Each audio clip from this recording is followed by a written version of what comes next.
Hello everyone, welcome to ITLS Academy. The topic for today's lecture is Electronic Identification and Digital Traceability Techniques. इसके अलावा हम cover करेंगे worker welfare standards. तो चलिए start करते हैं।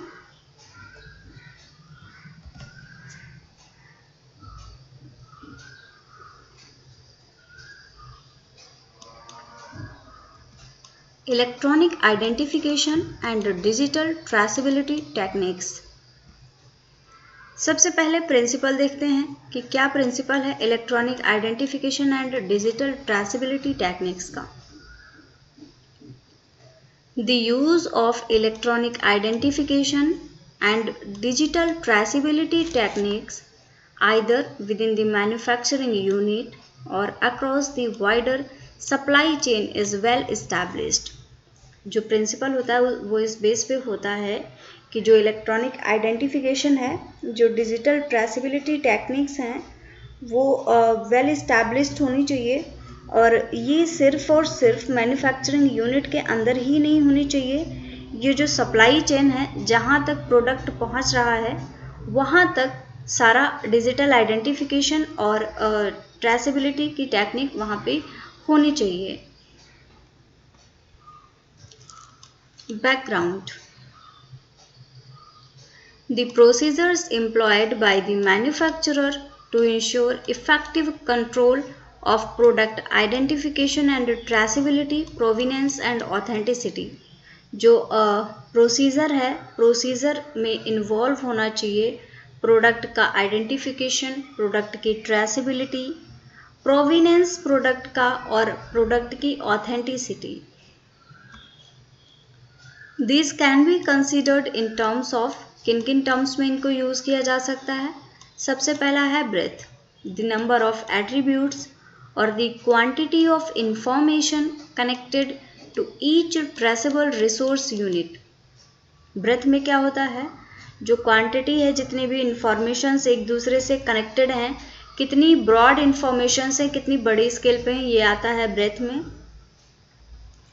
डेप्थ में क्या आता है, अगला है डेप्थ। डेप्थ में आता है हाउ फार अप स्ट्रीम और downstream from the manufacturer the TRU need to be monitored. जो ट्रेसिबिलिटी रिसोर्स यूनिट्स होती हैं, ये मैन्युफैक्चरर से कितने ऊपर के लेवल तक मॉनिटर की जानी चाहिए और कितने नीचे के लेवल तक मॉनिटर करनी चाहिए, इस टर्म को बोलते हैं डेप्थ। अगला आता है प्रिसीजन। प्रिसीजन का मतलब होता है the degree of accuracy in pinpointing a particular TRU's location. जो ट्रेसिबिलिटी यूनिट की लोकेशन है और वो कितनी एक्यूरेट है, कितनी एक्यूरेसी में वो इंफॉर्मेशंस को दे रही है, या मूवमेंट और कैरेक्टरिस्टिक्स, कितना पिन पॉइंट मूवमेंट और कैरेक्टरिस्टिक्स को बता रही है, इसको रखा जाता है प्रिसीजन में।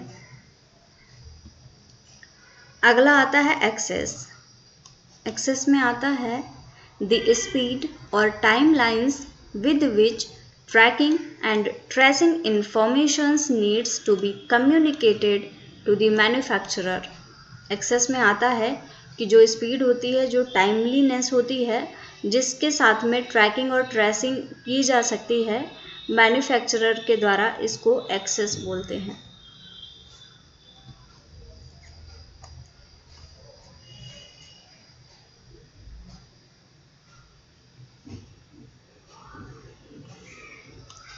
Whilst EU Regulation number 178/2002 outlines the statutory requirements for traceability within the European Union, जो EU रेगुलेशन नंबर 178/2002 का है, उसमें बताया गया है कि ट्रेसिबिलिटी की रिक्वायरमेंट क्या है, and the need for one step forward and one step backward traceability.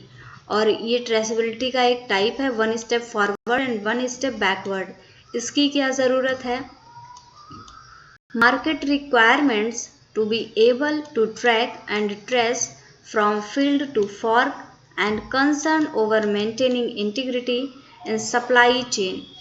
इसके अलावा जो ये one step forward and one step backward traceability है, इसके अलावा भी मार्केट रिक्वायरमेंट्स क्या क्या हैं ताकि जो प्रोडक्ट है उसको ट्रैक किया जा सके या ट्रेस किया जा सके, और जो फूड है उसकी इंटीग्रिटी को सप्लाई चेन में कैसे मेंटेन करना है। इसका मतलब होता है there is an increasing need for manufacturer to use technology to capture wider amounts of data and make sure it is accessible in the time scale required for routine monitoring, verification or in the event of a product withdrawal or recall. ये manufacturer के लिए ज़रूरी हो जाता है कि इन सारी steps हैं जो ट्रेसेबिलिटी के, इनको अप्लाई करने के लिए वो टेक्नोलॉजी का यूज़ करे, और ऐसी टेक्नोलॉजी जो कि बहुत वाइडर स्केल पे कैप्चर कर पाए, बहुत बड़ा डेटा कैप्चर कर पाए, और इसको श्योर किया जाए कि जो टाइम स्केल है रूटीन मॉनिटरिंग के लिए उसका प्रॉपर वेरिफिकेशन होता रहे, और प्रोडक्ट को विड्रॉ करना है या रिकॉल करना है ये सारा उस टेक्नोलॉजी के थ्रू कैप्चर होता रहे।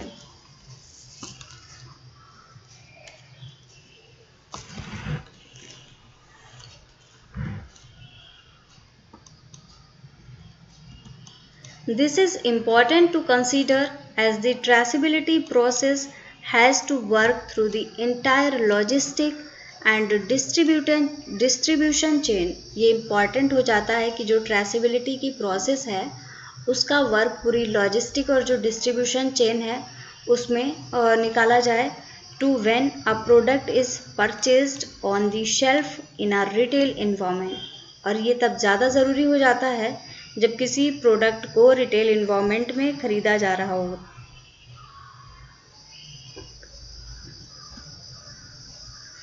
Data can also be captured with regard to expiry dates.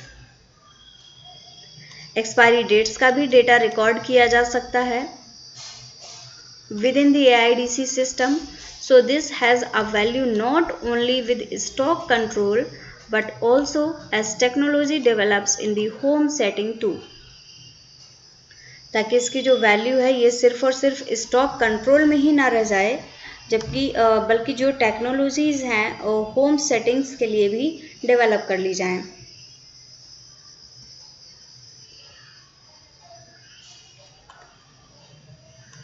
Data can be exchanged between businesses using EDI। EDI एक सिस्टम होता है जिसके द्वारा जो डेटा है, जो डेटा कलेक्ट किया गया है उसको एक्सचेंज किया जा सकता है। इनेबलिंग मल्टीपल इलेक्ट्रॉनिक मैसेजेस, और ये होता है मल्टीपल इलेक्ट्रॉनिक मैसेजेस के थ्रू, such as logistic informations to transfer between the originator and the recipient. ये लॉजिस्टिक इंफॉर्मेशंस के फॉर्म में डेटा हो सकता है ताकि जो ओरिजिनेटर है जहाँ से डेटा ओरिजिनेट हुआ है और जो रेसिपिएंट है जिसके तक डेटा पहुँचना है वहाँ तक प्रॉपरली सेफ तरीके से मैसेज पहुँच जाए।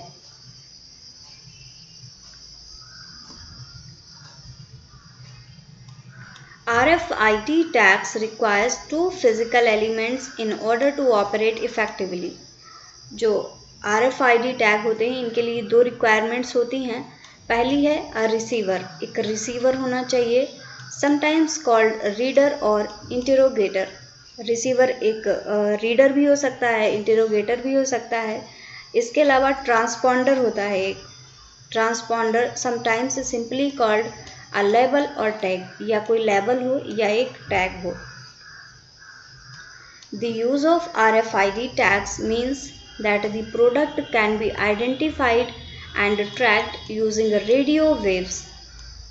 RFID का मतलब ही होता है कि रेडियो फ्रीक्वेंसी का यूज़ करके प्रोडक्ट को ट्रैक किया जा रहा है। RFID is of value during manufacturing process to identify continuous TRUs as well as discrete batches। ये जो रेडियो फ्रीक्वेंसी आइडेंटिटी टेक्निक होती है ये तब ज़्यादा इम्पॉर्टेंट हो जाती है जब कंटिन्यूस ट्रेसिबिलिटी यूनिट्स को ट्रैक करना है या डिस्क्रीट बैचेस में, तब ये जो रेडियो फ्रीक्वेंसी पे डिपेंडेंट टेक्निक है ये बहुत इम्पॉर्टेंट हो जाती है for the tracking purpose. There are challenges to using RFID in a manufacturing environment. अब रेडियो फ्रीक्वेंसी से कोई भी चीज़ को ट्रैक करना इतना आसान नहीं है, क्योंकि ये कहीं पे प्रॉब्लम्स को भी क्रिएट कर सकता है, और ये प्रॉब्लम्स मैन्युफैक्चरिंग एनवायरनमेंट में हो सकती हैं, where it might be hot, cold, wet, and this can lead to physical limitations with its use. Manufacturing environment है उस पर डिपेंड करेगा, और इसके अलावा फिजिकल लिमिटेशंस को भी बना सकता है। उस फिजिकल लिमिटेशंस का चैलेंज भी आ सकता है जहाँ पे इस radio frequency dependent identification technique को यूज़ किया जा रहा है।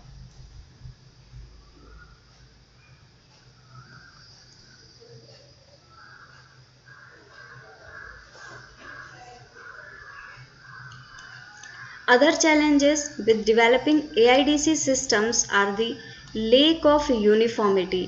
एक अगला चैलेंज होता है वो होता है लेक ऑफ यूनिफॉर्मिटी। चीज़ें प्रॉपर यूनिफॉर्म नहीं हैं, with different equipment and format standards, and this can limit how information is shared. इस चीज़ को लिमिट किया जा सकता है कि किस तरीके से इंफॉर्मेशन को शेयर किया जा रहा है। The level of granularity of the system is important. Granularity एक लेवल होता है जो कि इस सिस्टम के लिए बहुत important हो जाता है। Granularity describes the depth and the detail of the information required.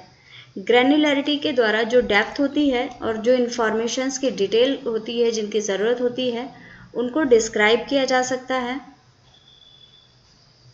A low granularity system works at the summary level.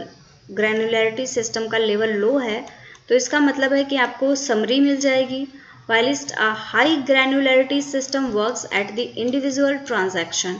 जो हाई ग्रैनुलैरिटी लेवल होता है, हाई ग्रैनुलैरिटी सिस्टम होता है, ये बहुत बड़े स्केल पे काम करता है, समरी पे ना काम करके ये इंडिविजुअल ट्रांजैक्शन पे काम करता है, that is at a minute level. हर एक मिनट की इंफॉर्मेशन आपको प्रोवाइड करेगा।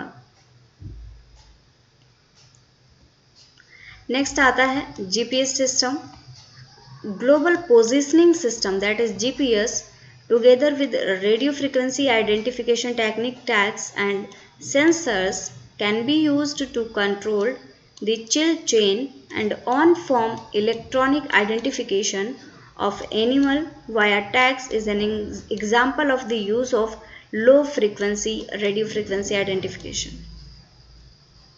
जीपीएस का यूज़ किया जा सकता है और बहुत सी इलेक्ट्रॉनिक डिवाइसेस हैं जो कि इसके लिए यूज़ हो सकती हैं, जैसे कि इलेक्ट्रॉनिक आइडेंटिफिकेशन ईआईडी होता है, इसमें एनिमल्स को टैग कर दिया जाता है ट्रेसिंग के लिए, और यहाँ पे यूज़ होता है लो फ्रीक्वेंसी डिटेक्शन टेक्निक का, क्योंकि रेडियो फ्रीक्वेंसी जो होती हैं वो हार्मफुल भी हो सकती हैं, इसीलिए जैसे एनिमल्स को ट्रेस कर रहे हैं तो वहाँ पे लो फ्रीक्वेंसी की रेडियो वेव्स का यूज़ किया जाएगा।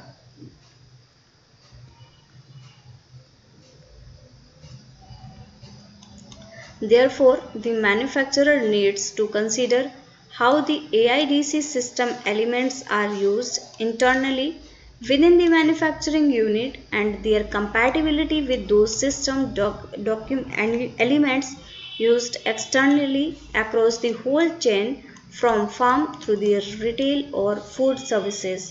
जो मैन्युफैक्चरर होता है उसके लिए बहुत इम्पॉर्टेंट हो जाता है ये कंसीडर करना कि ये जो AIDC सिस्टम है जो उन्होंने अपने मैन्युफैक्चरिंग यूनिट में अप्लाई कर रखा है वो किस तरीके से वर्क कर रहा है, उसका किस तरीके से प्रोसेसिंग चल रही है, कंपैटिबिलिटी उसकी कैसी है।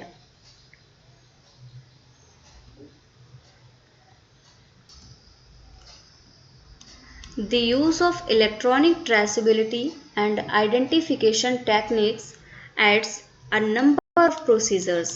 ये जो इलेक्ट्रॉनिक ट्रेसिबिलिटी है या इलेक्ट्रॉनिक आइडेंटिफिकेशन की टेक्निक है ये एक सिंगल स्टेप प्रोसेस नहीं होती है, इसमें अ नंबर ऑफ प्रोसेसेस होती हैं, बहुत सारी प्रोसीजर्स एंड बहुत सारे प्रोटोकॉल्स मिलके एक प्रॉपर टेक्निक को बनाते हैं।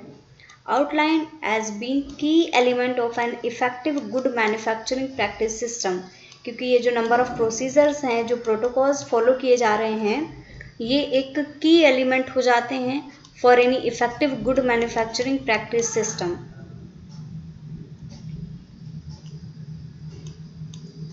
Electronic sensors can be combined with electronic traceability and digital identification techniques to give further information about product and process characteristics.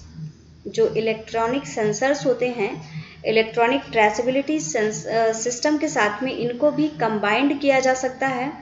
इसके साथ में ही कुछ डिजिटल आइडेंटिफिकेशन टेक्निक्स को भी इन्वॉल्व किया जा सकता है, ताकि जो इंफॉर्मेशन मिल रही है, जो प्रॉपर इंफॉर्मेशन मिले प्रोडक्ट की, और जो प्रोसेस है, प्रोसेस की हर एक कैरेक्टरिस्टिक को आइडेंटिफाई किया जा सके।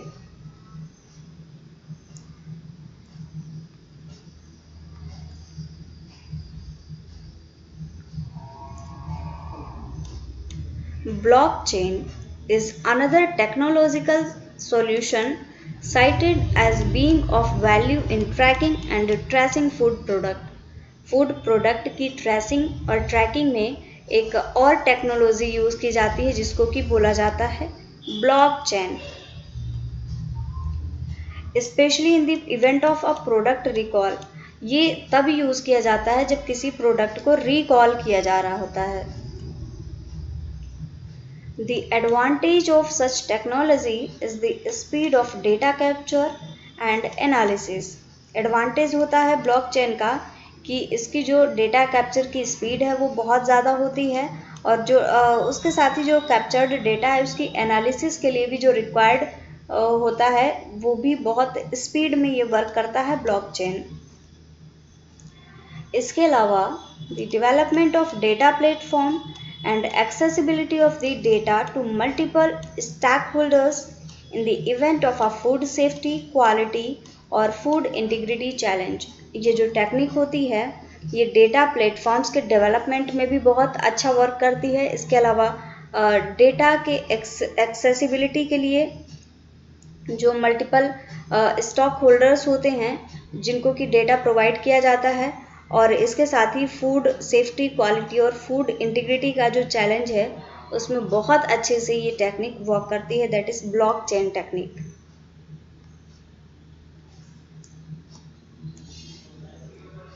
However, this advantage rests on the effective use of such systems by people across the whole food chain, not just in manufacturing। लेकिन ये जो टेक्निक है ये डिपेंड करती है कि इसका कितने अच्छे से यूज़ किया जा पा रहा है। जो लोग इन्वॉल्व हैं, जो पूरी फूड चेन है, सिर्फ ऐसा नहीं कि जहाँ पे मैन्युफैक्चरिंग हो रही है, जहाँ प्रोडक्ट का फॉर्मेशन हो रहा है, सिर्फ वहीं पे, जबकि जहाँ जहाँ पे उस फूड की सप्लाई हो रही है वहाँ तक उस ये जो सिस्टम है, जो टेक्निक है, इसका कितना इफ़ेक्टिवली यूज़ किया जा रहा है ये बहुत इम्पॉर्टेंट हो जाता है। और इसके एडवांटेज जो इसकी इफ़ेक्टिवनेस है वो डिपेंड करती है कि कितना अच्छा यूज़ इसका किया जा रहा है।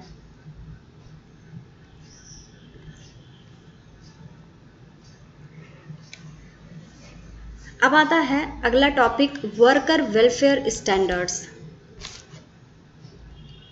प्रिंसिपल क्या है इसका?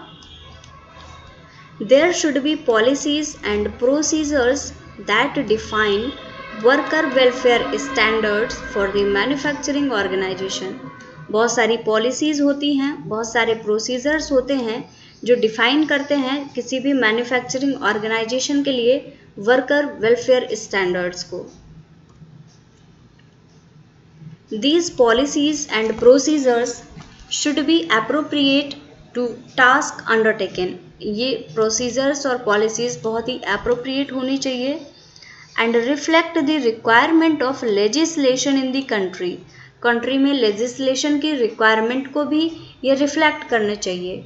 Where manufacture takes place and the requirement of supply chain standards where these are higher and a prerequisite to supply.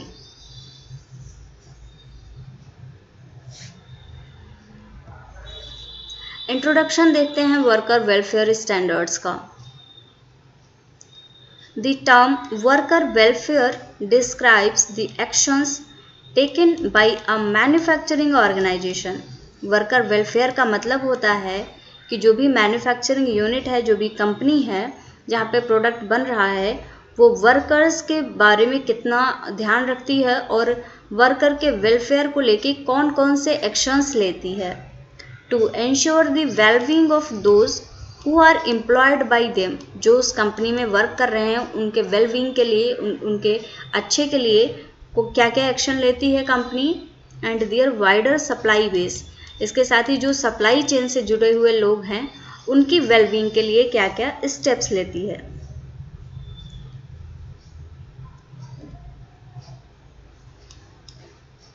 Ethical standards can be of two types. Ethical standard दो तरीके से हो सकते हैं, एक बिजनेस टू बिजनेस और एक होता है बिजनेस टू कंज्यूमर। तो सबसे पहले देखेंगे business to business, where there is a requirement for a manufacturing organization to demonstrate that it meets minimum contractual requirements for workers' health, safety and rights। and जो business to business होता है इसमें ये होता है कि जो मैन्युफैक्चरिंग ऑर्गेनाइजेशन है वो इंश्योर करता है कि जो कॉन्ट्रैक्ट है, वर्कर्स को कॉन्ट्रैक्ट दिया गया है उनकी हेल्थ, उनकी सेफ्टी और राइट्स के लिए। जबकि जो बिजनेस टू कंज्यूमर होता है उसमें होता है where the compliance of organisation in the supply chain. जो सप्लाई चेन से जुड़े हुए लोग होते हैं उन तक जो सुविधाएं पहुंच रही हैं उनके वेलबींग के लिए। To ethical standards is communicated to the consumer via labeling of a specific product, for example, fair trade bananas or coffee or chocolate and so on.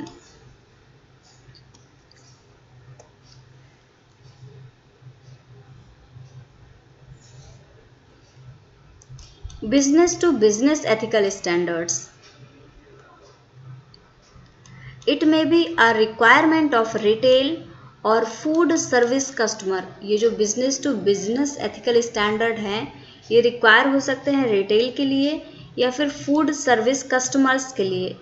That as a prerequisite to supply that the manufacturer demonstrate that they comply with B2B, that is business to business standards such as the ethical trading initiative base code. This is the best code for ethical trading initiative, that is 1 SA 8000 2014 or another second or third party standard। अगला आता है business to consumer ethical standard. A manufacturer may be required to comply with specific retailer or food service organization standard।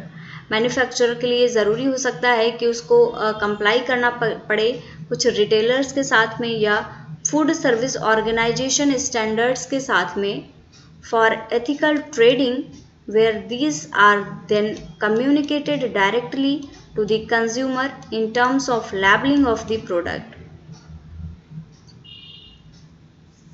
The fair trade claim, however, may only relate to one ingredient in a composite product and it is important for those product traceability is assured। जैसे कि अगर fair trade claim का example हो, इसमें सिर्फ एक ही जो ingredient होता है कंपोजिट प्रोडक्ट का, उस इंग्रेडिएंट को ट्रेसेबिलिटी को अश्योर किया जाता है।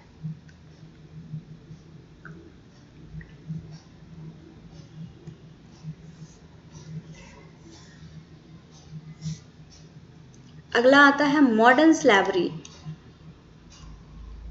इन the United Kingdom the modern slavery act 2014-15 applies to public and private companies. ये जो मॉडर्न स्लैवरी एक्ट है ये पब्लिक कंपनीज और प्राइवेट कंपनीज दोनों पे ही अप्लाई होता है। If they have a global net turnover of $36 million. एक स्टैंडर्ड बनाया गया है कि अगर उनका नेट ग्लोबल टर्नओवर जो है कंपनीज का वो 36 मिलियन से ज़्यादा है तो मॉडर्न स्लैवरी एक्ट में वो आता है। And the company carries on all or any part of its business in the UK.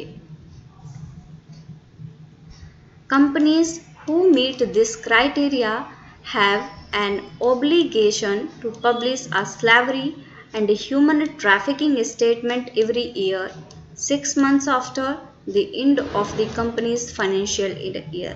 जो कंपनी ये क्राइटेरिया को मीट करती है, उसके लिए ज़रूरी होता है कि स्लेवरी पे और ह्यूमन ट्रैफिकिंग पे हर साल एक स्टेटमेंट जारी करे। और ये होना चाहिए लगभग जो कंपनी का फाइनेंशियल ईयर है उसके कंप्लीट होने के 6 महीने बाद एक प्रॉपर स्टेटमेंट कंपनी के द्वारा जारी किया जाना चाहिए।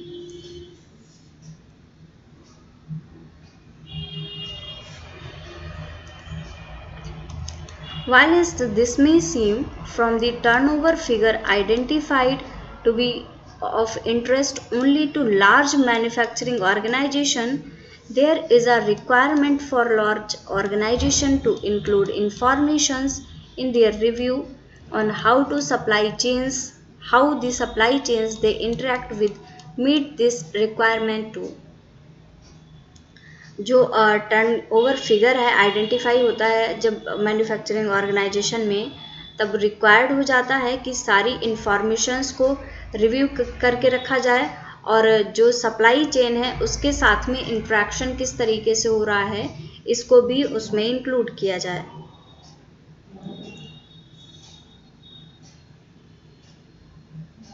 नेक्स्ट आता है agency staff. The employment of agency staff should be in compliance with the legal requirements operating in the country. जो एजेंसी स्टाफ का एम्प्लॉयमेंट होता है ये लीगल रिक्वायरमेंट्स के बेस पे होनी चाहिए। Where the manufacturing site is situated, जहाँ पे मैन्युफैक्चरिंग साइट है वहाँ पे एक लीगल बेस पे एम्प्लॉयमेंट होना चाहिए। In the UK, employment agencies that operate in food processing must hold valid GLA approval. Valid ग्ला अप्रूवल होना चाहिए एम्प्लॉयमेंट एजेंसीज के पास में, जो फूड प्रोसेसिंग यूनिट्स हैं उनके पास में, ताकि एजेंसी के स्टाफ को प्रॉपर एम्प्लॉय किया जा सके।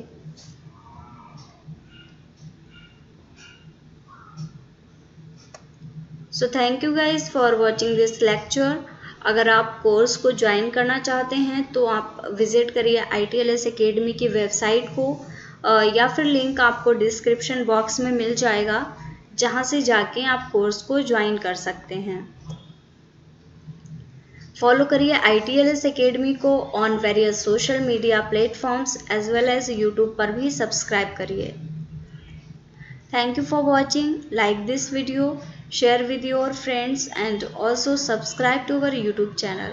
Thank you very much everyone. Thank you again for watching this session.